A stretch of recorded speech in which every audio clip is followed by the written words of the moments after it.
Good morning mga ka-idol. Ubani ko nyo mga ka-idol. Wala na po tanis kadalanan mga ka-idol. Mawa niya itong live mga ka-idol. Maluhay ginoo tagantag pasayro karon mga tagantag ko dagang pasayro mga ka-idol. Mukita ta para makapalit ta sa itong mga panginhanglanon matagadaw-adlaw mga ka-idol.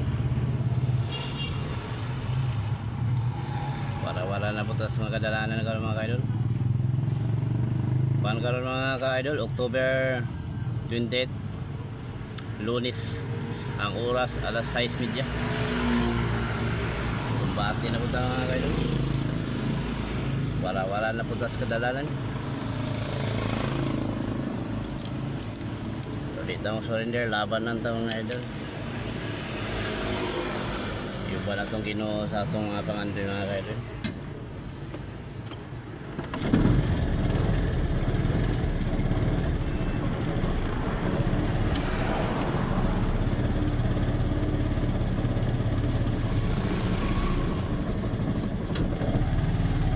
Libot-libot tani mga ka-idol. At makakita ko tayo.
Iglesia.